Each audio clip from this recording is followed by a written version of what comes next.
It's such a common term nowadays, oh my God, I'm so stressed out, So, just take your time, breathe. Life is short. You gotta enjoy it as much as you can. Now, I am here with this lady who has, overcome a lot of stuff.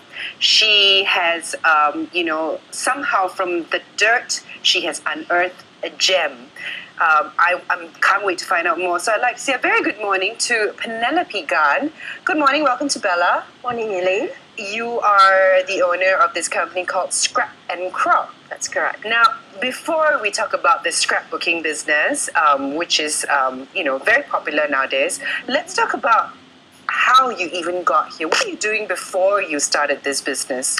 Right. I was working as a professional in a consulting line. Around 9 years ago, my sister delivered a baby, and out of medical negligence, he had brain injury. Okay. So between us, we decided that since I was in consulting, I could freelance. I took time off, and I cared for Brian. He's 9 years today.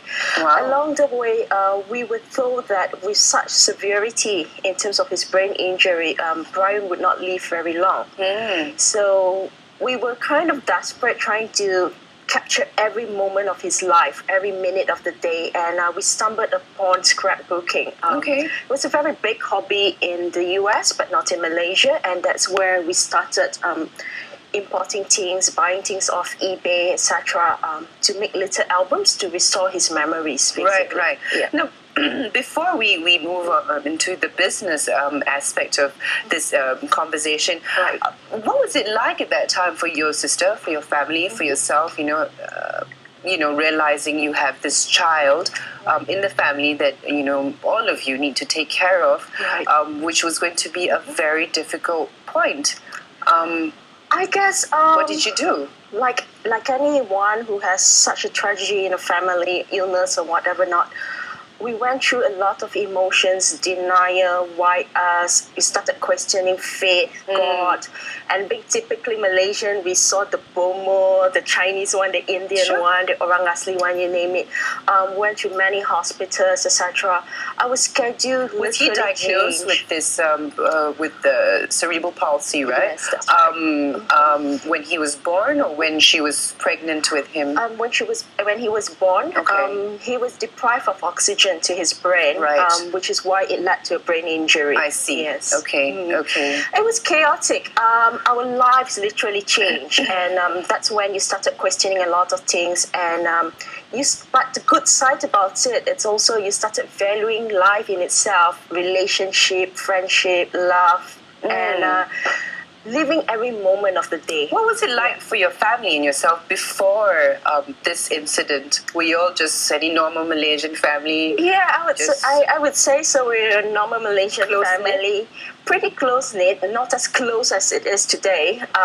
Going on with our own ways, going to a 9-to-5 job, thinking about the next career move. I guess it was normal, yeah. Okay. So when this happened, it was like a wake-up call. That's right. Actually, a lot of people I hear, when they go through something, a big... a big thing happening in the family, whether it's an illness or a death or something like that, it kind of wakes them up. Did you at that point realize, or your sister or, your family members, did they realize that, okay, life's short, I need to step up my game and do something about it? Yes, it impacted us in many different ways. I became a mom overnight, for instance. What do you mean you became a mom overnight? Well, it's like, just like Belinda, it suddenly became your obsession and you had someone to care for. Okay. So we were struggling between my mother, my sister, and myself to care for a child like that. It also started getting me more in tune with the other people, society, as you visit hospitals and you realize that there's so many people out there who are far worse than you. And there's this need of wanting to give back. And through the years, I find that the more you give back, the healing process for yourself is even better. I totally agree. Yes. I mean, you're not the first person in this past week, actually, I've spoken to who said the same thing. You Right. know, it's the difference that you make, it's the unconditional giving that you do, right? Which, you know, just makes you a better person in a lot of ways, would you say? Yes, it does. It makes you happier, you're more fulfilled. It's satisfaction, basically. Yes. And what's Brian's like right now? He's totally bedridden. Okay. Okay. He's cortically blind, which means to say his eyes and his organs are working, but because it's not connecting to the brain, it doesn't register anything. Okay. He can't eat or swallow. Sure. He can't hear. His tube fed through his stomach. He just lies there basically 24/7. And this has been for 9 years. That's right. Wow, it's a lot to take, you know, It is. where your sister is concerned, especially being a mother of this child.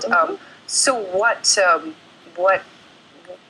moves you? I mean, what gives you the strength to carry on in your family? Our love and support for one another. Yeah, and I guess it's acceptance that regardless of what gift God gives you, you accept it fully and you love it. Yeah. Yeah, and you know, when he was born, you said, you know, when he was diagnosed with this brain injury, did the doctor say that, you know, he had a very short life expectancy and stuff like that? Yes, because of the severity of his brain injury, they were given us very short life expectancies from a few weeks to unknown in that sense. Wow. Yeah. And the unknown is now 9 years down the 9 road. years, that's right. But is there any, I mean, can he respond in any way? Does he know that you guys are around? I think he does in terms of sense. Just a touch, he would know who's touching him or who's kissing and holding him. Yeah, but that's about it for him. Yeah. Okay. Okay.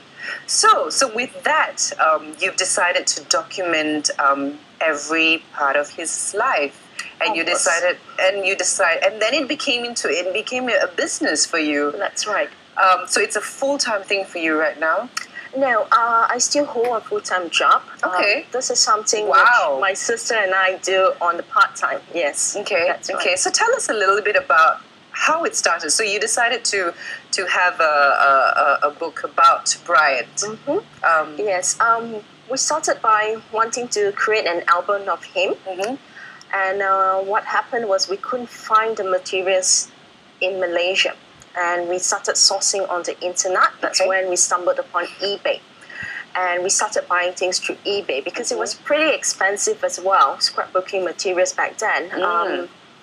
We started a side business in eBay selling ribbons. Okay. And from ribbons, we started importing things in. And we found a community of women who actually like doing scrapbooking as well. Right. And so we started importing directly from manufacturers. And primarily because there's a minimum quantity, that's how we ended up opening a business, so to speak.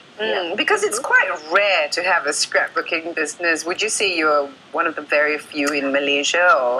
Yes, there are a few stores, mostly a physical stores. I think we are one of the few online stores, that's right. So what happens is you get your materials from the US predominantly, yes.